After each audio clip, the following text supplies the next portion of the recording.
মাধ্যমিকের ফলাফল দিয়ে আপনারা জানেন যে এবছর প্রায় ৬২.৫% কৃতকার্যের সংখ্যা। এর আগের বছর যদি দেখি সেটি হচ্ছে ৬৫%, তারও আগে যদি যাই একসময় ৮২-৮৩%। তো প্রথমে ডক্টর রাকিব আপনার কাছ থেকে শুনতে চাই, যেই সংখ্যাটা আপনি দেখছেন মানে এটা কি আমাদের প্রকৃত শিক্ষা ব্যবস্থার চিত্র কিনা? যেটা হচ্ছে কি আপনার যে সংখ্যাটা আপনি শো করছেন, আমি যদি বলি আমি শো করছি না, মানে সরি, যে সংখ্যাটা আপনি বলছেন একই কথাই, যে সংখ্যাটা বলছেন প্রকৃত সংখ্যাটা তারও কম। আমাদের আসলে শিক্ষা ব্যবস্থা যদি আপনি, যদিও এই সরকার আজকে মাননীয় শিক্ষামন্ত্রী বলেছেন যে আসলে মন চাইলে তো গান গাওয়া যায়, মনের ইচ্ছা অনুযায়ী কিন্তু নাম্বার তো দেওয়া যায় না। মানবিক বলতে মানবিক একটা সাবজেক্ট আছে, মানে বিভাগ রয়েছে, মানবিক থেকে হওয়া যায় না। এটা প্রকৃত ফলাফল সেটা দেখিয়েছে। কিন্তু আমি যেটা মনে করি, ধরুন আমাদের যে শিক্ষা ব্যবস্থা এবং আমাদের শিক্ষকদের মান, শিক্ষা প্রতিষ্ঠানের মান, শিক্ষার্থীদের মান, শিক্ষার্থীদের পড়াশোনার অবস্থা সবকিছু মিলে ধরেন একেবারে যদি খুব টাইটলি আপনি যদি মূল্যায়ন করে খাতা প্রশ্নপত্র করা হয় এবং হচ্ছে কি পরীক্ষার খাতা মূল্যায়ন করা হয়, তাহলে এটা হার্ডলি, এটা আমার আন্ডারস্ট্যান্ডিং জায়গা থেকে হার্ডলি 40-45% হবে।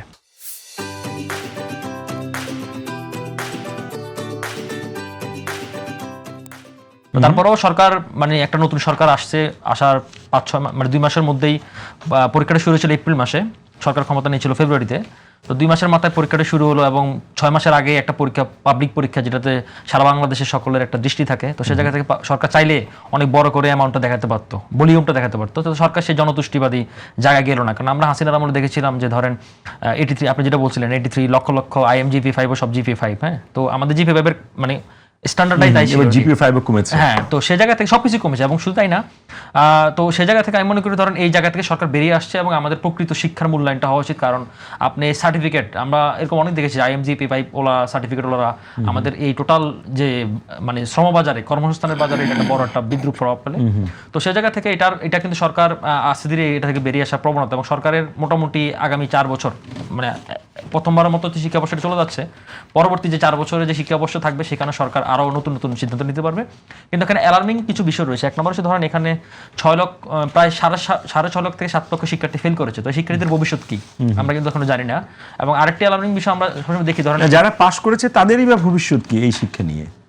না, তারা পাস করেছে এবং যারা ভালো ফলাফল করেছে তারা নিশ্চয়ই তাদের যোগ্যতা বা মেধার ভিত্তিতে ভালো ফলাফল অর্জন করেছে, তো সেটা তো অন্য আলাপ। কিন্তু ধরেন একটা রাষ্ট্রীয় পাবলিক পরীক্ষায় তো আপনার প্রত্যেকটি স্টুডেন্টের তো দায়িত্ব নিতে হবে। আমরা স্কুল কলেজে যেটা দেখি, আমাদের স্যাররা বলতেন যে একটা ক্লাসে যদি 100 জন শিক্ষার্থী থাকে, 100 জন শিক্ষার্থীর দায়িত্ব আমার, কিন্তু 100 জন শিক্ষার্থী তো একই রকম মেরিটোক্রেসি বা একই ধরনের ক্যাটাগরি থাকে না। তো সেই জায়গা থেকে সরকার অন্তত জনতুষ্টিবাদী কোনো প্রক্রিয়া যায় নাই, বা সরকার এই জাতীয় কোনো প্রসেসের মধ্যে যায় না, সেজন্য সরকার সাধুবাদযোগ্য প্রাথমিকভাবে, এটা আমার দৃষ্টিকোণ থেকে প্রাথমিক অ্যানালাইসিস। আরেকটা বিষয় আপনাকে একটু ডেটা দেই আপনার আলোচনার জন্য, সেটা হচ্ছে এবার যারা রেজিস্ট্রেশন করেছে তার 65% আসলে শেষ পর্যন্ত ফাইনাল পরীক্ষায় অ্যাপিয়ার করেছে। তার মানে হচ্ছে মানে এন্ট্রি গেটে 35% ড্রপ হয়ে গেছে। আপনি ড্রপের বিষয়ে যেটা আসছেন, আমি আরেকটা তথ্য আপনাকে দিই। ধরেন এবছর যারা HSC পরীক্ষা দিচ্ছে, মানে এখন যে HSC পরীক্ষা বেসটা চলতেছে, ওরা 2024-এ SSC পরীক্ষা দিয়েছিল, তখন 20 লক্ষ সামথিং, 67,000 সম্ভবত তারা পরীক্ষা দিয়েছিল। আর এবছর পরীক্ষা দিচ্ছে 12 লক্ষ সামথিং, মানে আপনার এখানে 7.5 লাখ থেকে 8 লক্ষ শিক্ষার্থী এখানে জড়ে পড়তেছে।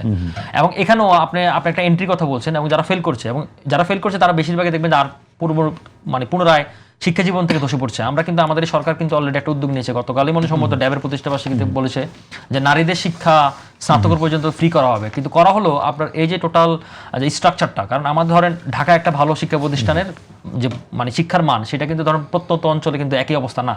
তো সেই জায়গা থেকে সরকার এই দিকগুলো কীভাবে ভাববে, আমাদের সংস্কৃতি পরিবর্তনের জন্য, শিক্ষার মান উন্নয়নের জন্য সরকার কোন দিকে যাবে।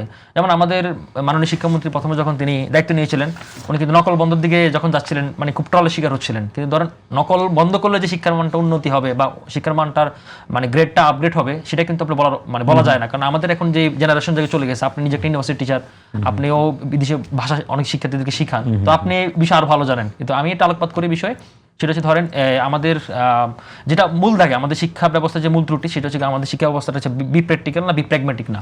তো সেই জায়গা থেকে সরকার অনেকদিন থেকে এটা বলছে, কারণ সরকার তার অন্যান্য যে এজেন্ডা, তার ইশতেহার, ম্যানিফেস্টো এবং তার কর্মপরিকল্পনা সবকিছুর সাথে শিক্ষাকে একটা কানেক্ট করার চেষ্টা করতেছে। তো এটা মানে মাত্র তো এটা সরকারের একটা ধরেন কি বলবো, এটা সরকার তো কোনোভাবে এটা পার্ট না, কিন্তু ধরেন এই পরবর্তী সময় সরকার এই দিকগুলো কীভাবে সিদ্ধান্ত নেয় বা সরকার কী ধরনের ডিসিশন অনুযায়ী আগায়, সেটা আমরা তার সিদ্ধান্ত অনুযায়ী তখন মূল্যায়ন করতে পারবো।